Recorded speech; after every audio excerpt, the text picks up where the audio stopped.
Live from Studio 3B, it's the Pinky and the Brain Show.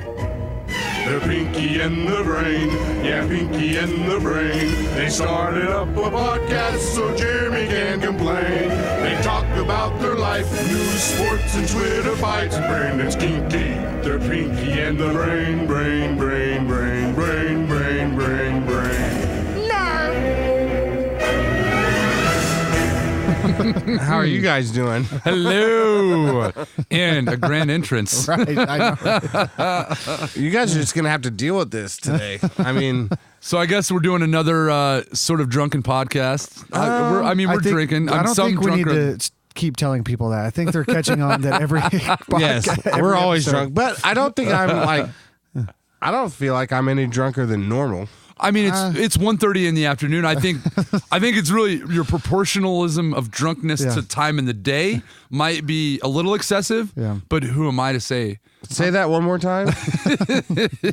Proportionalism. Proportionalism? Here's the thing with me is that I'm either wasted or not.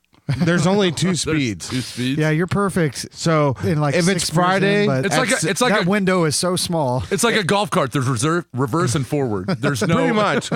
It's either Friday at midnight or Monday at 7 a.m. There's really, it doesn't matter to me. I'm either wasted or not.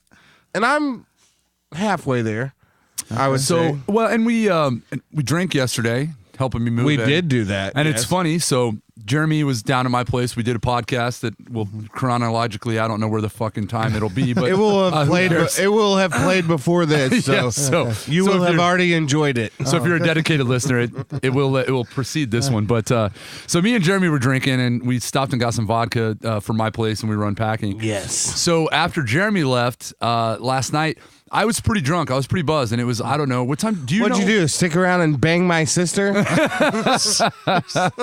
Yes, but before that, something weird happened. So apparently I have a really hot Asian neighbor, Ooh, I didn't know that. Yeah. I would have stuck around had I known that. and I guess I went down. I think it's like On her or just down into the lower apartments? Yes. I was walking you down.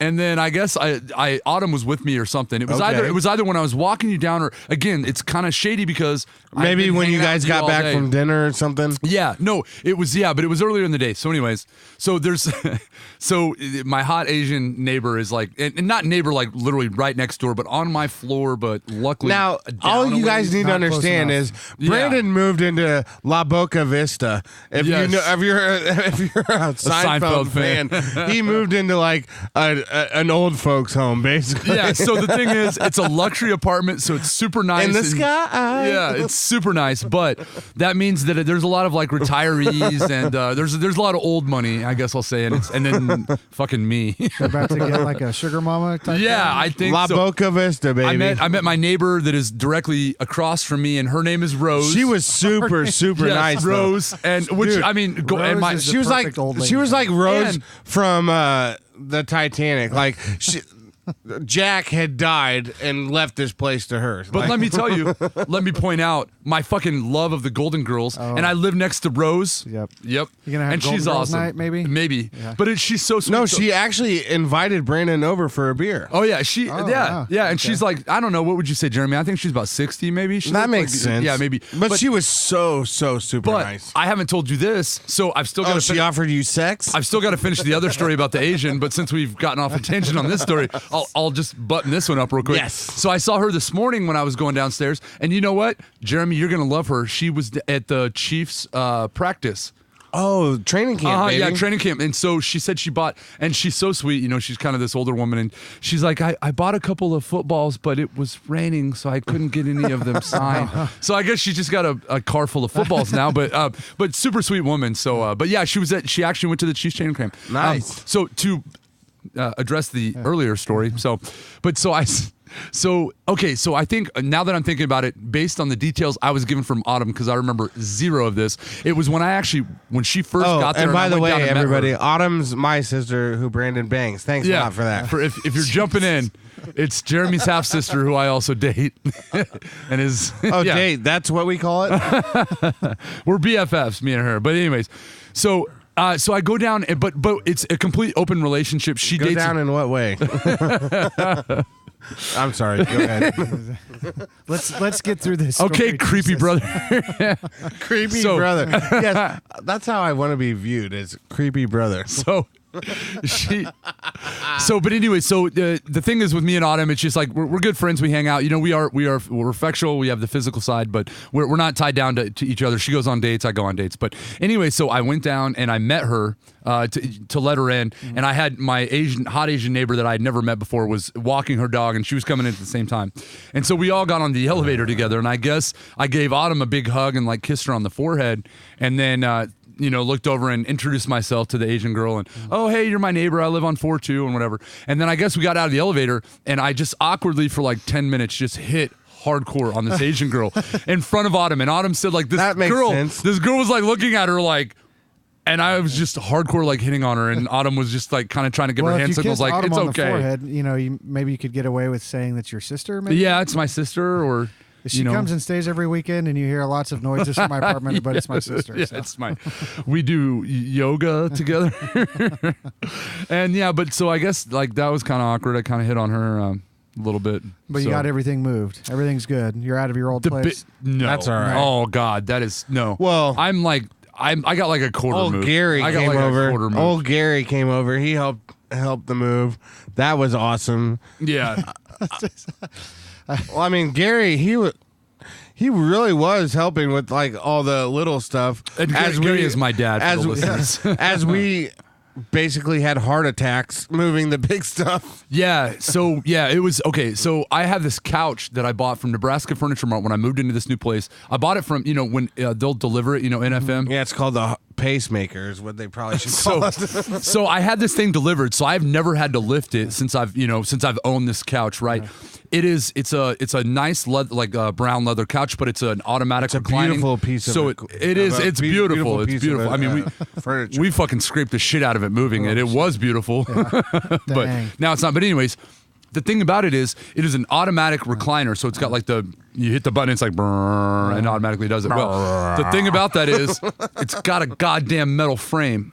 They don't do a wood frame when they do, I guess, structural integrity. They've got to make it out of metal. Yeah. So the thing weighs, I was telling Jeremy, it had to have been at least 300 pounds. Dang. Because when you think about the weight split, we were lifting at least 150 on each end. I guarantee you know that at least, yeah. So it was between 300 and 400 pounds just for the fucking frame of this. And the back comes off of it. That was literally just the part that you sit in. Dang. But it was all fucking metal. So it was not fun to move. So Jeremy, thank you so much for helping me. That thing was a goddamn bitch. No problem. I lived through it, so yeah, it was my you survived. You're here today. That's good. That's right. Maybe next year get some movers. Or here's the thing. It's so cheap. Here's the thing. And Jeremy saw this place. Travis, you'll see it soon. I'm gonna have a homewarming. It's fucking beautiful. So I'm staying here until I buy. Until I buy. It looks like a place you would go to if you were in a hotel. Basically. It looks like your house, which is producer Travis's house, which is where we record from. It looks super nice, but it's an apartment. But it's like it kind of looks like yours. It's got the nice countertops. And, yeah, stuff like that. Cool. I'm sure we'll record an episode there at some point here pretty soon. Hopefully. Maybe next weekend or something. We definitely need to. So I'm going to the lake next weekend, and I'm super excited about that because with who? Ashley's family, basically. Her brothers are coming down. Oh my God, and her brothers are a fucking blast. Obviously, our listeners don't know. Her brothers are crazy. And they're fucking hilarious. And, half crazy, half creep. Well, that one. Yeah. I'm not that say one. Which one? We're gonna listen to this, and I'm just gonna leave it up in the air. Let one them we think decide is the who's who. Yeah. No, but Tanner bought a boat, and he's bringing that down. So we're gonna have a boat. Like what kind of boat? It's like a pontoon. It's like a wakeboard boat or something like that. So they do like the wake surfing. Is that what? Dude, that looks so fun. Well, you can do that off almost any boat. So. Oh, okay. I think it's like a wakeboard boat. Anyway, so we're gonna ski. We're gonna tube, get Ella out on a tube, and Nice. They, her folks rented a house, so that'll be a good time. Are you actually going to try wakeboarding? Yeah. Yeah? So great. I want to try the wake surfing. That's the thing. Have you ever done that, or do you know what that is? I've seen it. Yeah, Dude, you're literally like 10 feet behind the boat, like just surfing off the wake. But here's the thing that worries about, because I grew up around boats down on the Lake of the Ozarks. If you fell Absolutely. forward at the right angle, the prop, but 10 feet is probably far enough away to be away from the prop. But that's my only apprehension is, you got that prop spinning there. If you fall, you're just stopping them, but the boat and it keeps going. So I guess there would be, so that was my first thought, because you get that propeller. Right. And I don't know if you guys remember, we went down to Tan-Terra for the Lake of the Ozarks. I don't know, maybe it Is had this to have when been, you ripped Matt's bumper off? No, actually, it might have been the same time. It was like 10 years ago. But there was a girl. I think she was Italian. It was like Angela something. But I don't know if you guys remember. She fucking was swimming in a dock, and one of the boat's fucking props was still on. And this is like the 4th of July, and her foot got caught up. Jesus. I don't she had wanna to go hear to the about this. hospital. I don't want to hear And about she had to get this. like, I'm not going to get deep, but she had to get like 20 stitches. We saw her out later that night, and her foot was all like in the shit. Yeah. Do you remember that? I don't remember that. Yeah, but she was swimming that behind a happens boat. all the time. Just inexperienced boat drivers. They don't Yeah. turn. So do you guys know Steve? My Uncle Steve? Uncle, you have an Uncle surely, Steve? You know Steve. I know your whole family. How do I Yeah. not know Uncle Steve? Steve, he lived with me. Ernesto? Steve. Oh, come on. saying his name over and over. You guys, I mean, you surely know him. Steve. I don't remember. Was this at your Steve? Come townhouse? on. Yeah, yes, This come on. This sounds made up. Steve. Uncle No. Steve. Uncle Steve. I can't my believe imaginary this. Uncle Steve.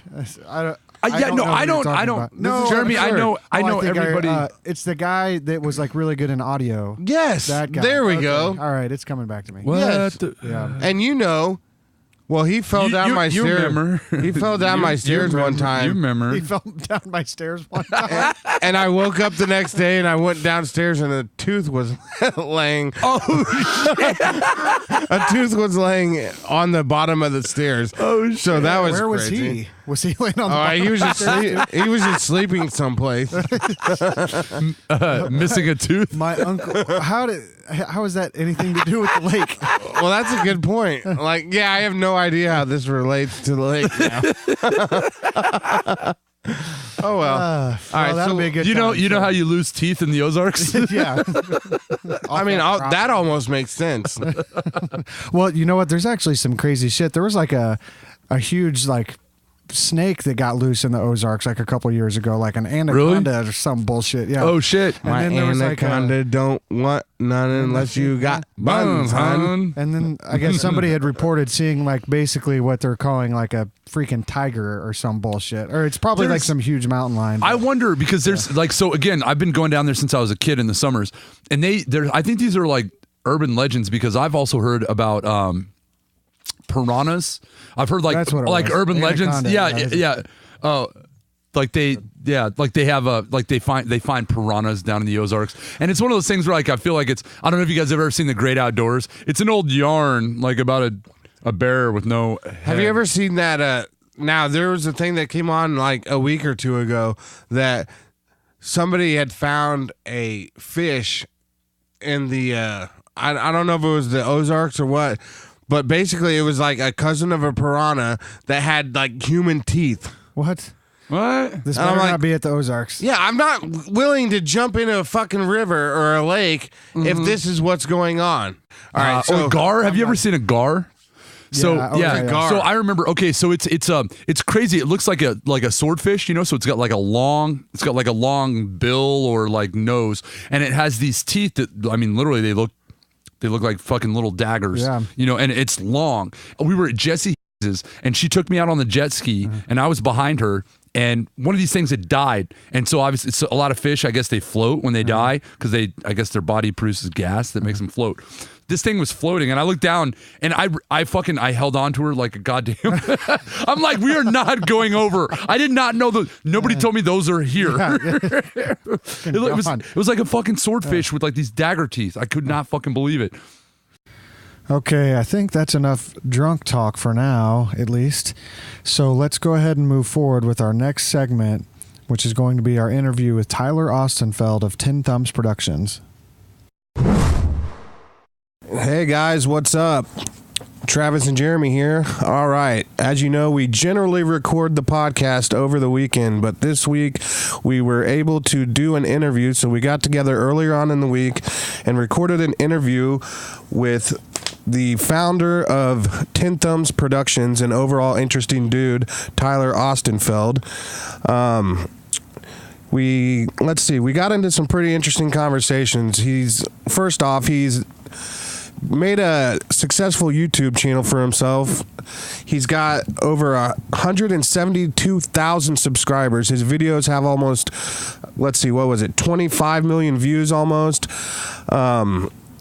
So he does instructional videos, mostly ukulele tutorials. So if you're interested in learning how to play pop music, old rap songs, old rock, he's got a wide variety of different ones he plays. So we got into some really interesting stuff. We talked baseball.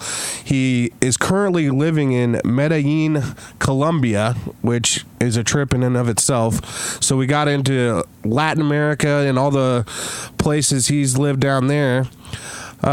We got in how to build a YouTube audience, and we lastly got into how Trump's America is viewed outside of the U.S. So we kind of covered a lot. He's a very, very interesting dude. So let's see. I guess, one last thing. He is Travis's cousin, so we've got that going for us too. So without any further ado, here is Tyler Ostenfeld from 10 Thumbs Productions. Tyler, thanks so much for joining us. How are you today? I'm doing lovely, man. Thank you so much for having me on the show. Absolutely. Travis, why don't you take it away with the first question? So, Tyler, I know you're a big baseball fan. You're a big Tigers fan. And yes, sir. This AL Central might be the worst it's ever been. What's the state? What is going on? Why are your Tigers and our Royals so bad right now? What do you think about it? Well, I think it's a good time to be an Indians fan. We win the division 2 games under 500 right now. I think that I don't know. I can't really speak on the Twins and the White Sox, but they're bad too. But as far as the Tigers and the Royals, man, I think that we just held on to our cards a little too long because you guys got a championship out of this recently. What year did you guys win? We went for the first time in 2015 and won it in 2016. Oh, no, it was 14 and 15. Oh, 14 and 15. Right.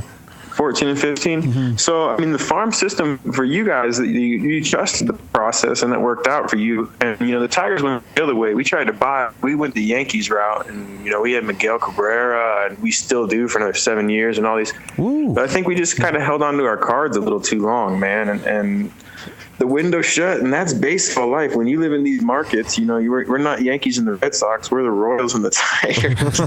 And it was really symbolic last year when we shipped off Verlander to Houston, and that was when our window was open for quite a long time. I mean, you guys remember we had a rotation that was Verlander, David Price, Rick Porcello, Anibal Sanchez, and Max Scherzer. That was our starting five. How you don't win a title with that is beyond explanation.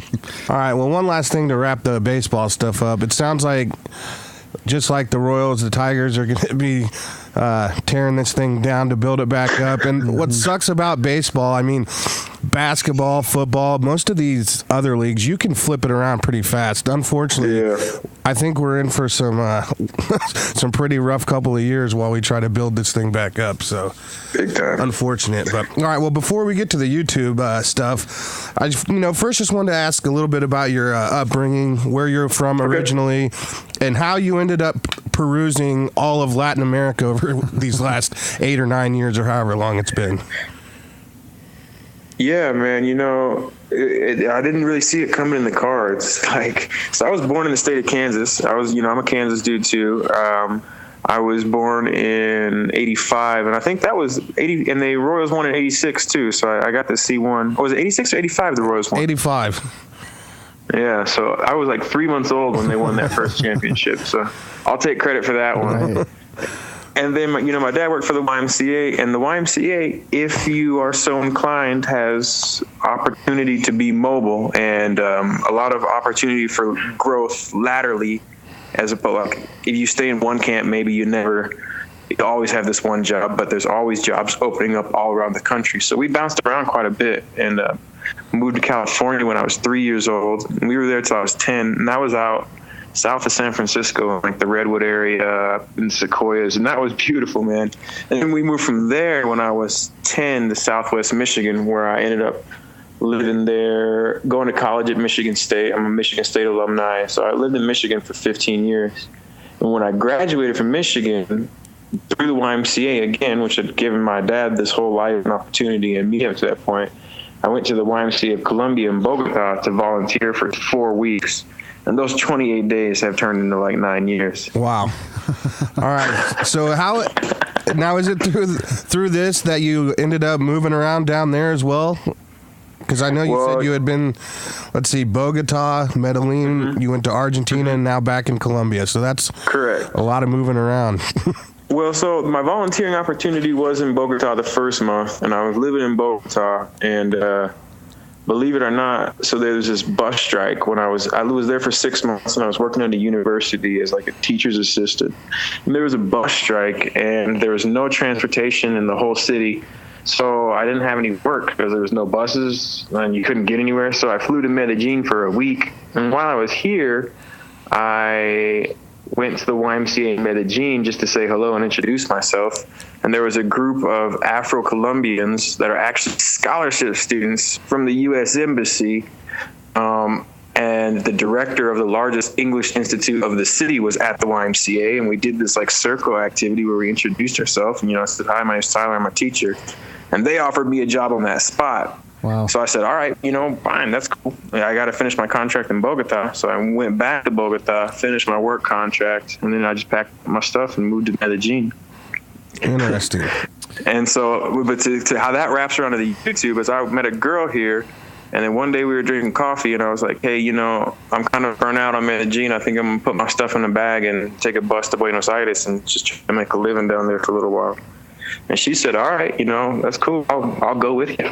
So we put our stuff in some bags and rode down to Buenos Aires. And at that time, Buenos Aires had like 40% inflation annually. You know what I mean? So we were really struggling to just put food on the table. We were struggling to eat. And I started the YouTube channel to see if I could just make an extra like $50 a month, because that would be an extra groceries for the whole week. It was crazy times. I've always wanted. I wish I had the balls to just pack a bag and go like that, but I don't think I've ever had quite I'm that giant set of you balls. tell this story, and I'm like, just packs his bags and goes to another city, like in a different country. Like that just blows me away. All right, so you started this. It was wild. You started this channel. So you said your intention first was just to kind of make even just $50 extra a month. So yeah. One, how did you come up with the ukulele? Was that just kind of to take a different path, or have you had a deep love for the ukulele since you were a little boy? How did that come to be? That's also kind of wild too, man, because I didn't start playing the guitar until I moved to Medellin. I didn't play any instruments until Medellin. So I started playing guitar when I was 26 and then ukulele when I was 27. And I moved to Argentina when I was 27 as well. I just started playing ukulele. And I started my YouTube channel actually with using Reason and DAWs and talked about hip-hop beats, how to make hip-hop beats. And then I just one day played Three Little Birds on the ukulele just for fun to see what happened. And it got way more views and way more attention and generated way more traffic. And instantly I saw a lot more opportunity. So I just really started feeding that fire. So it was really just an opportunity. You looked at the landscape of maybe YouTube. Maybe there wasn't a lot of people on there offering, and it was Correct. Almost by chance you did that. You saw the success, and you're like, hey, this may actually work out. Exactly, man. Wow. That's 100%. Because I learned guitar on YouTube, so I know it's an effective format. I learned how with Marty Schwartz. Marty Schwartz, shout out my dude. and he was the one who taught me how to jam, man. And I thought, dude, if I learn how to jam the guitar with this guy, maybe there's some little dudes and dudettes out there that would want to rock and roll on some ukulele, and I can teach them how. And because of my background with guitar, play blues and solos, and people are always kind of caught off guard a little bit by what the ukulele can do. So it's been a fun journey up to this point.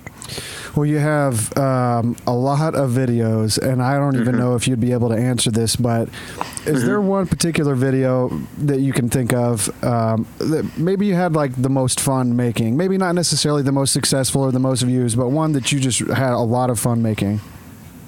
Well, that's wild, because the one that I would say in hindsight was the most fun at the time was actually one of the hardest. So I'm sitting down here in Columbia, and I get a call from a friend of mine. No, he requested me to do this Linkin Park song, One More Light. He's like, I really like this song. And the dude ended getting cancer, right? And and he was within an inch of his life. They were calling family in, and they're saying, your friend Luke, he's gonna die, and I'm getting all these people are already telling me that he's dead and everything, and I'm kind of mourning him. So I get ready to make this video, and I ask the YouTube community just to send some positive vibes.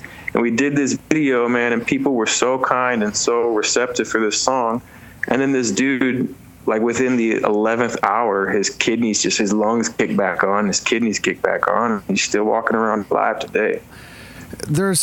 And I've noticed all your videos are like this. Your personality is like this. Your videos like this. They're all very positive, and they're all, you're trying to be very inclusive. It doesn't matter your age. It doesn't matter your gender or anything like that. Everybody is welcome. And I really have appreciated that watching your videos over the years, how inclusive. And that story you just told kind of just shows a little bit of that. When you can show some positivity, people really gravitate towards that. And that's really cool 100%. That happened. So maybe is there one was maybe the most fun one, but was there one that was maybe super hard? You're like, oh, looking at it, this should be a piece of cake, but later on you're like, okay, either just for whatever reason teaching it was hard, or just learning that song was really hard. Yeah, a couple of them jumped to mind. We did Tears in Heaven by Clapton, and that was really tricky to kind of arrange it on a ukulele. Time in a Bottle by Jim Croce also was pretty tricky, because I'm doing all these guitar songs on the ukulele, and I'm taking strings and turning them into so sometimes, just for necessity and lack of space, you got to cut this off and move this around and move this over. And in terms of actually playing the tunes, nothing really jumps to mind, but arranging them, that song Time in a Bottle by Jim Croce was a pain in the butt.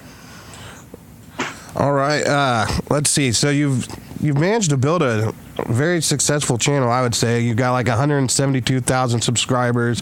I think I saw you've got over 24 million views, which is just crazy to think about. What advice would you give to somebody starting up a channel or a podcast of sort of just how to build an audience up? Because that seems to be the most challenging part of all this.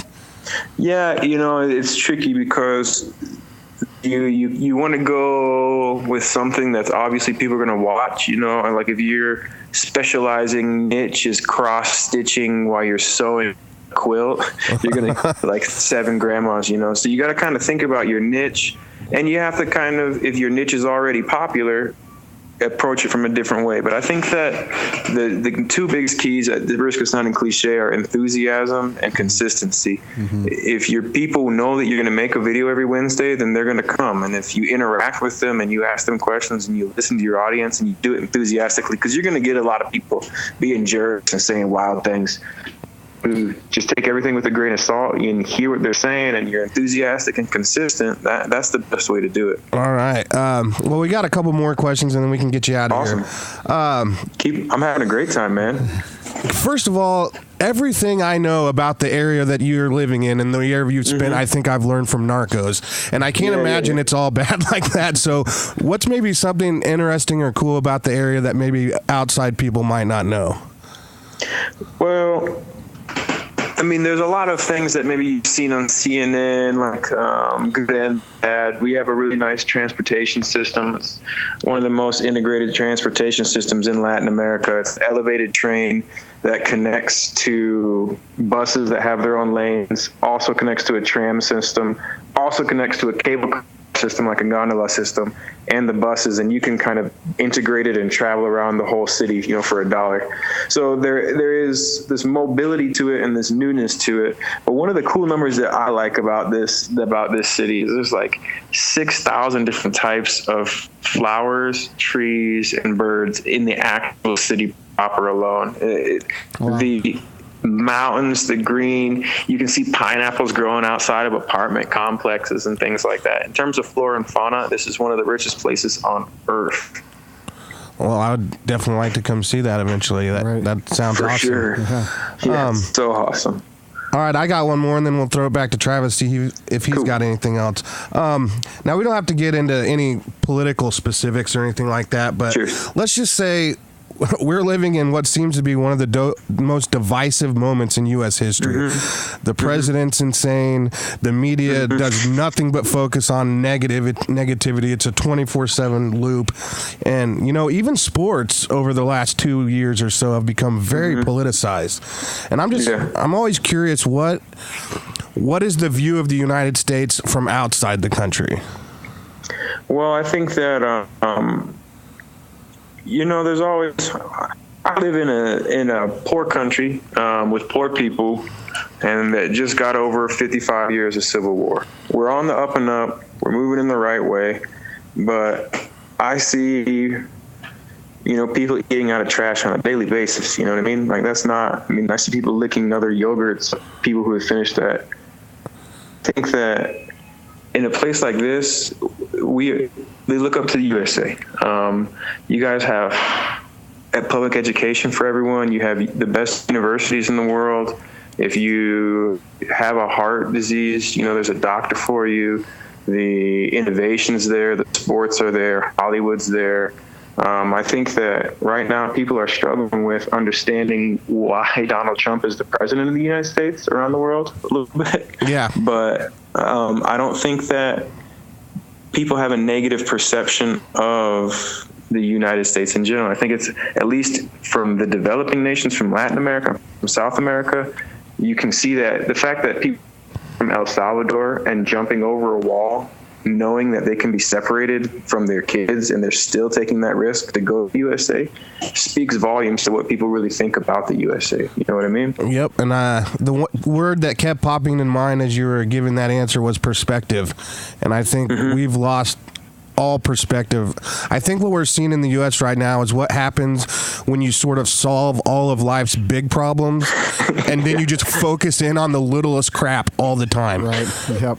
That's a good analogy. Yeah, and from my personal perspective too, I think because of all the constant barrage of social media, the ego and the sense of the self has gotten so big, where people are starting to lose perspective of the fact that they're not always right. So you have 330 million people that think they're always right about everything, and that's going to be divisive no matter what, because then you can't have dialogue or conversation. So even if it was the best situation with the best president in the world, because everything else, life is good in the USA. Life is good. I agree. And whether you can love Donald Trump, hate him, I don't really care what people think about him. You know what I mean? Whether he's a good president or a bad president, life is still good, and I think that people could just pump the brakes a little bit on that and be a little more grateful, and that would turn itself around. So I'm interested, maybe as we finish up here, your YouTube channel, 10 Thumbs Production. What's next? Like, do you have something big planned? Some new videos coming out? Like, what's maybe the next step for your production on YouTube? Yeah, I got all kinds of ideas. What I'm trying really to do is be a little more organized with my time, so I can get ahead of my videos, my teaching a little more, to give me more flexibility to be more creative and venture out and use this platform to do a couple different things. But I always want to be music related. So one idea I have is I want to do a whole season on the history of musical beasts and talk about like Motley Crue versus Guns N' Roses and Noel Gallagher versus Liam Gallagher, and McCartney versus Lennon, and just do these kind of cool 5 or 6 minute short documentaries about musicians that had problems. That's one idea I have. Another one I have is incorporating more indigenous music and indigenous instrumentation, like flying to the Pacific coast of Colombia and going in the middle of the rainforest and finding someone with a handmade wooden marimba, like a xylophone, and just rocking out with ukulele in the rainforest or something like that. So we'll see what comes to fruition. These are ideas rolling around in my head. Things go full circle, and I just got an MPC, and I'm getting back into hip hop music production, which is ironic because those were the first videos on 10 Thumbs 5 years ago. So maybe some of it is going to be more improvisation and mixing 90s hip hop style gangsta production with blues solos and rock and roll and some things. So we'll see. I got some ideas. Maybe I just didn't find them, but real quick, do you happen to have any ukulele tutorial videos of like maybe some 90s hip hop songs? If you go on the catalog in terms of hip hop, some of the ones that we touched on were a little more pop and a little more 2000. Like we've done Hey Ya by Outkast, we've done some Drake, but we've also done some Biz Markie, for example. Yeah, I saw that. I love that. So we've done Just a Friend. I've got a pretty nice tutorial for Big Papa that I've just never done. I don't know why, but I'm pretty good at that one. We did Thug's Mansion by Tupac too as well. Classic. Well, now you're speaking my language. We actually have a new segment that'll be coming out, I believe, on it's either this week or next week's show. We haven't figured out where to put it just yet. It's called Hip Hop and Hate Mail, where basically Travis plays a 90s hip hop song, and then we read hate mail that we get over that. 90s hip hop on an acoustic guitar. Yes. And, yeah. Awesome. So I can't wait. maybe we could have you record a little something to send in, and we could do one over one of your over For the sure, man. ukulele. There's a ton of those riffs.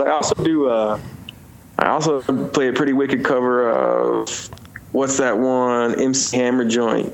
Can't Touch This on the ukulele too. Yeah, that's that early 90s hip hop. Once it got to about 92, 93, that's when it kind of started switching over to like more like gangster rap. That MC Hammer, that's classic.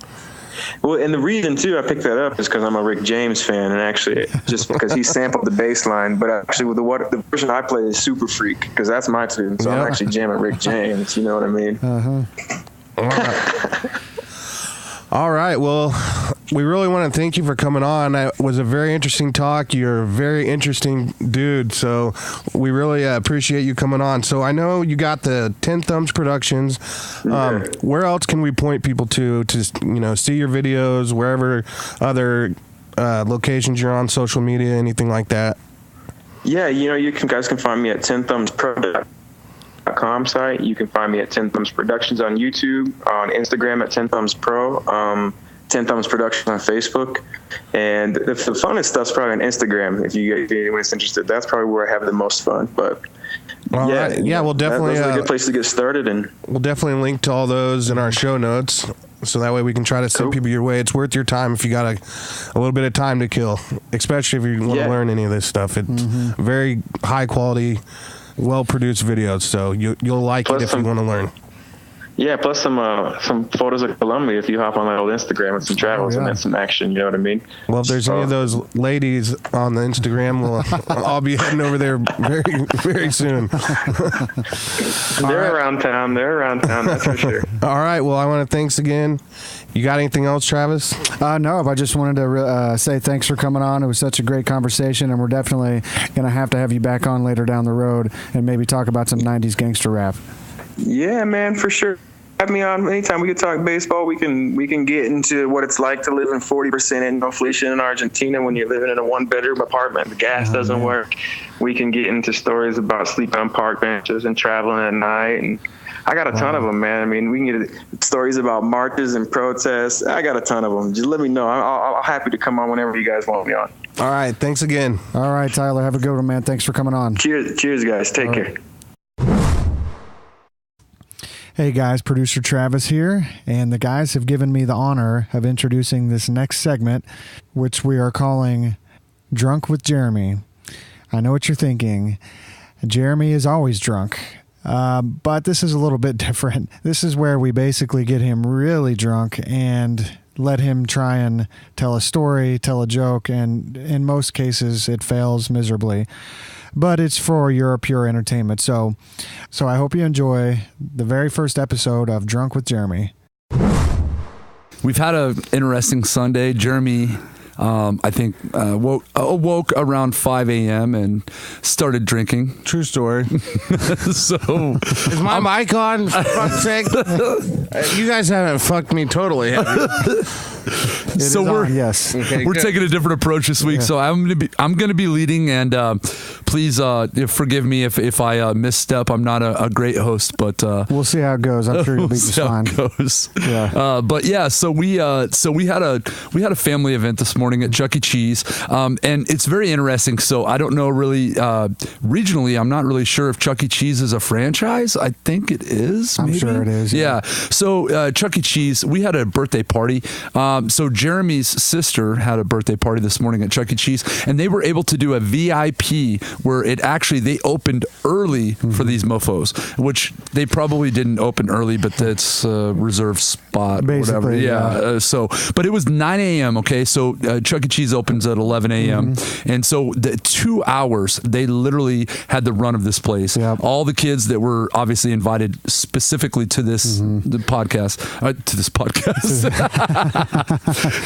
this party, and so it was crazy. I mean, you literally had the run of Chuck E. Cheese, and you should have seen the look on these kids' faces. Oh, they were having a great time. Like the whole place to themselves. All the games, no waiting in lines. They were loving it. It was great. And I'm not sure if the podcast listeners know that Travis actually has a little girl, Ella, and she seemed like she was just enjoying the shit out of herself. It seems like once they get to about 2 or 2.5, that's when they really start enjoying things and like really getting into things. Yeah. Before that, they're kind of just, they're kids and they kind of semi pay attention to things. Yeah, I mean they're kind of like kind of like a spaced out person. They're kind of just like whatever. Oh, now she's like, I want to play this game. I want to ride this card game or whatever. So it was a lot of fun. She had, and it was, so on top of that, having the place to themselves, it's like a package you pay per kid, and it's unlimited gaming. So they give you a little card, which is crazy. And like unlimited gaming. Oh, and you know what I did? My favorite thing. It's like kind of like gambling. You know the game where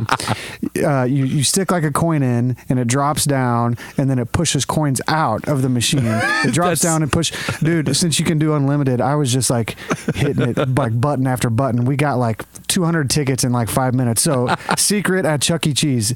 Go to that machine if you have unlimited plays. The coins. Just keep dropping those coins, man, one after the other. What's hilarious is, so when I joined there, that's where you were at, and I didn't realize you loved that machine so much, but you had the biggest smile on your face. I'm like, get back here. Yes. He's got to play his game. Yes. You were sitting there, and I remember just seeing you, and you just gave me this big shining smile, and I did not know. What do you mean? Now it makes sense. Wait, is this thing on?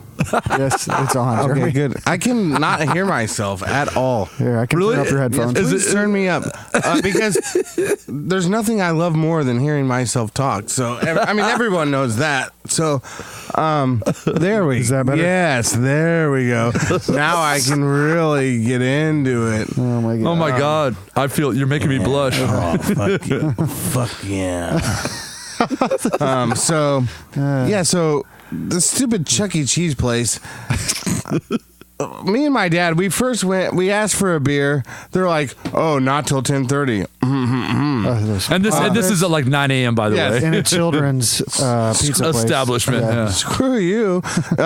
You're lucky we're not stabbing other people like other Chuck E. Cheeses. Like, we're just looking for a goddamn beer, for Christ's sake. They should hand out Xanax really at the beginning of Chuck E. Cheese. Here's your tickets and here's your Xanax. Yeah, like they throw them in there with the balls that go in the ball pit. Exchange your ticket in for bottles of The Excedrin. Adderall pit. the Adderall pit. Oh, it's chaos, but a lot of shit gets done. Dun, dun, dun, dun, dun. Yes. So, what'd you think about the place, Jeremy? I hated it. Really, I did hate it. Even before, here's the thing. Here's my okay. So I don't have kids, and I've been to this Chuck E. Cheese probably 20 times because all my friends have kids. And I thought it was great because there was no other interruptions from other kids. It was literally everybody that was at our party. It was fantastic. That was indeed good. Yeah. That was fantastic. But as we were leaving, like other people were coming in, and I was like, screw all these people. I'm not No, I interested. think you were saying screw all these people before 11. When Yeah, I'm not interested in other people. Jeremy, actually left. I show up. It's 9 o'clock. Jeremy's actually maybe got there about 9:15 or something. True. And then all of a sudden, I'm like, "Where's Jeremy?" And Jeremy's mom says, "Oh, he had to go home to go to the bathroom." That's true. Jeremy came back like an hour and a half later. yeah. Maybe it's like an hour later. If I'm being honest, I never had to go to the bathroom. I just wanted to go home and grab a beer and watch videos. So instead of going home and prepping for the show, you decided to leave your family's kid's birthday party, go home, drink more beer, come back and drink beer once they started serving it at 10:30. I guess when you put it that way, yes, that sounds bad. Okay. And Jeremy called me at 9:30 in the morning, and he said, "Hey, head up this way. I'm heading home to go to the bathroom. It's going to take me 15 minutes. I'll meet you at Chuck E. Cheese." I was late leaving my parents' house, so it was about 10:30, so an hour later. And I roll up to Chuck E. Cheese, and I park, and I call Jeremy, and, "Hey, where you at?" "I'm at home." What the fuck? I mean, I was watching videos, man. I mean, what can Listening you to Peter Cetera? Is that his name? I was not listening to Peter Cetera, but now that you say that, I wish I was. So Jeremy's like, "I'll be there in 5 minutes." And I'm like, "You wouldn't be here in 5 minutes if you were where you said you left from."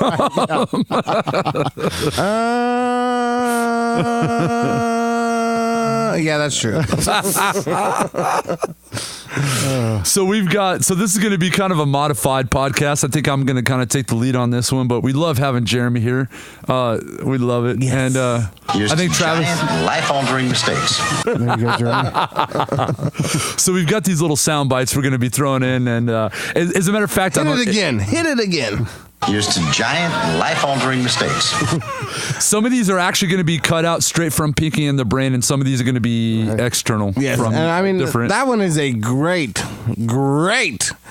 vision of what our life is. Like, that one grabs me by Don't the throw soul. us in with Well, I'm sorry, me and Brandon. Hit it again. Here's to giant, life-altering mistakes. Oh boy. Yes. Oh boy. Yes. What's funny is I can't even tell if that's live or I know, that's right? recorded. I'm a skank. Yeah, I get it. Jeremy, try and do it live. Say that you're oh boy. Say it here. again. You do it first. You do it. You do it. You do it. All right, I'll go first. All right, here we go. Oh boy. Oh boy. That All right, one more Hit time. me spot again. on. Oh boy. Oh boy. Oh boy. Oh boy. Now I'm like, I just feel like I'm in a room. Yeah. Like it's an eternal hell, really. Oh yeah. Just Jeremy saying, "Oh boy." Oh boy. So I'm not sure really what we have. I think this podcast is going to honestly be kind of just a fuck off. I think we're just kind of going to talk. I don't think we really have a whole lot of news stories. Oh, I got everything lined up. You want it? We have You some. want it? You want it, baby? We want got it? it, baby. Just going to be a little untraditional for this one. So I guess if you enjoy talking to us, listening to us, you enjoy listening to us drunk. So, Yeah, and this is what we do. So if you don't like it, I'd rather you just fuck the fuck off and not listen to us anymore. So this is what we do. Either get on board or get the fuck out. shit or get off the pot. Thanks for listening to the Pinky and the Brain Show. For more info, check out pinkyandthebrainshow.com.